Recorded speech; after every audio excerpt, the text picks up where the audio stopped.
Hello बच्चों, आप सभी का मैं क्लास में स्वागत करती हूँ। बच्चों, आज हम 11वीं क्लास में इतिहास का 5वां चैप्टर पढ़ेंगे जिसका नाम है यायावर साम्राज्य। आज का वीडियो इस चैप्टर का दूसरा पार्ट रहेगा। आपने फर्स्ट पार्ट में यायावर साम्राज्य के प्रारंभ के विषय में जाना था और उनके विषय में जानने के जो प्रमुख स्रोत हैं उनके विषय में हमारी और आपकी चर्चा हुई थी। आज के इस वीडियो में हम मंगोल साम्राज्य के विषय में जानेंगे कि मंगोल कहाँ के रहने वाले थे और उनका राजनीतिक, सामाजिक, आर्थिक जीवन कैसा था। आइए मंगोलों के विषय में बात करें। मंगोल विभिन्न जन समुदायों की एक संस्था थी या निकाय थी और ये मंगोल मध्य एशिया और पूर्वी एशिया में रहने वाली एक जाति थी और इन मंगोलों का बच्चों विश्व इतिहास पर बहुत ही गहरा प्रभाव पड़ा है। मंगोलों के अगर निवास स्थान के विषय में बात करें तो एक मानचित्र मैं अभी आपको दिखाऊंगी। मंगोल पूर्व में स्थित तातार, खेतान और मंचू तथा पश्चिम में स्थित तुर्की कबीलों से भाषा की दृष्टि से समानता रखते थे। बच्चों, ये मानचित्र देखिए और इस मानचित्र में मंगोल साम्राज्य को दर्शाया गया है। आप देख सकते हैं कि मंगोलों का साम्राज्य कितने आसानी से फैल गया था और धीरे धीरे उसने भारत को भी टच किया था। आधुनिक युग में मंगोल मंगोलिया, चीन तथा रूस में निवास करते हैं। ऐसा माना जाता है कि मंगोल भी यायावर समुदाय के ही थे, यानी खानाबदोश थे। ये एक जगह स्थिर नहीं रहते थे और इनका साम्राज्य इसीलिए स्थिरता को भी नहीं प्राप्त हुआ था। बच्चों, मंगोल समाज को दो वर्गों में विभाजित किया गया था। एक था पशुपालक और दूसरा शिकारी संग्राहक, यानी दो वर्गों में एक वर्ग पशुओं का पालन करके अपना जीविका चलाता था और दूसरा शिकारी था जो शिकार करके अपना जीवन यापन करते थे। आइए सबसे पहले पशुपालकों की चर्चा करते हैं। ये लोग घोड़े, भेड़, बकरियां और ऊँटों को पालते थे और मंगोलों का यायावरीकरण मध्य एशिया की चारण भूमि स्टेपिज में हुआ था। स्टेपिज एक घास का मैदान था और माना जाता है कि आज ये आधुनिक मंगोलिया का हिस्सा है, यानी मंगोलिया में स्थित है स्टेपिज मैदान। ऐसा माना जाता है कि उस समय जो दृश्य था स्टेपिज मैदान का वो बिल्कुल आज जैसा ही था। ये चारों तरफ जो है अल्ताई पहाड़ों की बर्फीली चोटियां हैं और दक्षिणी भाग में शुष्क गोबी का मरुस्थल स्थित था। पशुपालकों के लिए यहाँ पर काफ़ी हरा घास का मैदान था और ज़्यादातर उनको अपना जीने भर का शिकार भी आसानी से उपलब्ध हो जाता था, इसलिए पशुपालक जो है इन क्षेत्रों की तरफ ज़्यादा आकर्षित रहते थे। दूसरा वर्ग शिकारियों का था, जिन्हें हम शिकारी संग्राहक के रूप में जानते हैं। ये लोग साइबेरियाई वनों के पास रहते थे और माना जाता था कि ये पशुपालक कबीलों के, जहाँ पर पशुपालक कबीले के लोग रहते थे, उनके उत्तर में स्थित था। इनकी आर्थिक स्थिति पशुपालकों की अपेक्षा कमज़ोर थी। ये लोग गर्मियों में जो भी जानवर पकड़ते थे उनकी खाल निकाल देते थे और उसी खाल का व्यापार करके अपना जीविका चलाते थे।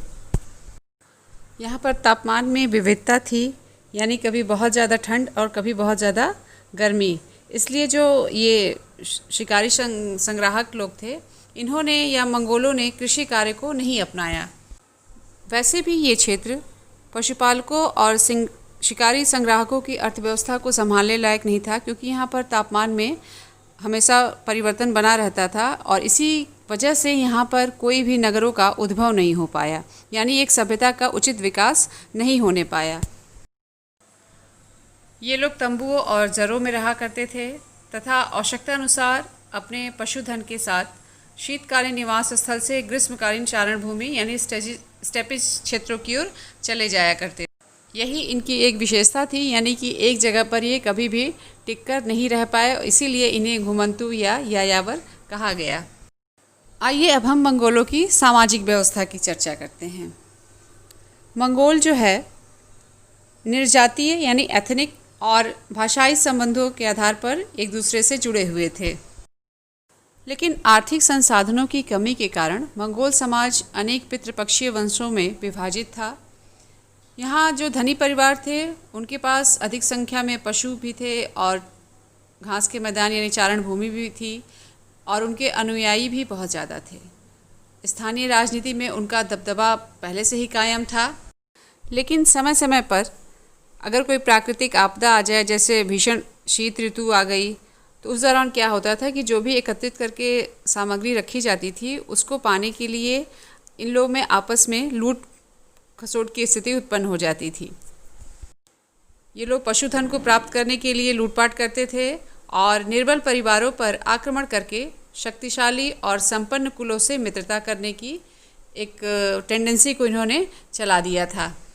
संपन्न कुलों द्वारा छोटे छोटे परिसंघ बना लिए जाते थे, लेकिन ये परिसंघ अल्पकालिक होते थे। चंगेज खान ने भी जो परिसंघ बनाया था उसका भी परिसंघ जो है अल्पकालिक ही था, ना कि वो दीर्घकालिक था। स्टेपी क्षेत्र में संसाधनों की कमी के कारण मंगोलों और मध्य एशिया के यायावरों का यानी घुमंतुओं का व्यापार और वस्तु विनिमय के लिए पूरी तरीके से चीन पर निर्भरता विद्यमान थी। यानी ये लोग अपने पड़ोसी देश चीन पर पूरी तरीके से निर्भर थे। इस कारण ये व्यवस्था दोनों ही पक्षों के लिए लाभकारी थी, यानी यायावरों के लिए भी और चीन के लिए भी। वस्तु विनिमय के अंतर्गत ये लोग घोड़े, फर और शिकार को खेती से प्राप्त उत्पादों और लोहे के उपकरणों से अदला बदली किया करते थे। यानी घोड़े, फर और शिकार के जो भी जिसका भी इन्होंने शिकार किया उसके बदले ये खेती के जो उपकरण होते थे या जो लोहे के उपकरण होते थे वो आपस में एक्सचेंज कर लिया करते थे। लेकिन इन परिस्थितियों में इन दोनों ही देशों या दोनों ही वर्गों को काफ़ी तनाव का सामना करना पड़ता था, क्योंकि दोनों ही पक्ष अधिक से अधिक लाभ प्राप्त करना चाहते थे और अधिक लाभ कमाने के चक्कर में ये लोग सैनिक कार्यवाही को भी अपने क्रियाकलाप में शामिल कर लिया करते थे। मंगोल चीन के व्यापारियों के साथ व्यापार करते थे और जो यायावर समूह के लोग थे वो व्यापारिक संबंधों को किनारे करके लूटपाट मचाया करते थे। मंगोलों का जीवन अस्त व्यस्त होने के कारण इन संबंधों में बदलाव आता था और एक ऐसी स्थिति बनती थी कि चीनी लोग जो है अपने प्रभाव का प्रयोग इन स्टेपी क्षेत्रों में बड़े विश्वास के साथ करते थे कि मंगोल उनका सपोर्ट करेंगे। 8वीं शताब्दी में चीनी शासकों ने जब देखा इस तरह की व्यवस्था से या आपसी झड़प से उनकी सामाजिक एक स्थायी समाज का निर्माण नहीं हो पा रहा है और इस झड़प ने कृषि को अव्यवस्थित कर दिया है और नगर जो बिल्कुल समृद्ध नगर थे उनको भी लूटपाट के बिल्कुल किनारे कर दिया है, तो उन्होंने यायावर समूह के हमले से अपनी प्रजा की रक्षा के लिए किलेबंदी प्रारंभ कर दी। देखा जाए तो 3री शताब्दी ईसा पूर्व से ही इन किलेबंदियों का एकीकरण रक्षात्मक ढांचे के रूप में किया गया और जिसे हम आज चीन की महान दीवार के नाम से जानते हैं, जिसे हम ग्रेट वॉल ऑफ चाइना कहते हैं और विश्व के आश्चर्यों में से ये एक माना जाता है। और ये दीवार रक्षात्मक ढांचे के रूप में ही बनवाई गई थी, क्योंकि जो यायावर समाज के लोग थे वो बार बार कृषकों पर हमला कर रहे थे और उनके साथ लूटपाट मचा रहे थे। बच्चों, आज की इस वीडियो में इतना ही। पिछले वीडियो में आपने यायावर साम्राज्य का प्रारंभ जाना था और इसमें आपने मंगोलों के सामाजिक, राजनीतिक और आर्थिक पृष्ठभूमि को जाना। अगले वीडियो में मैं आपको चंगेज खान के विषय में बताऊंगी। तब तक आप अपना ध्यान रखिए, पढ़ाई करिए, फिर हम मिलते हैं। धन्यवाद।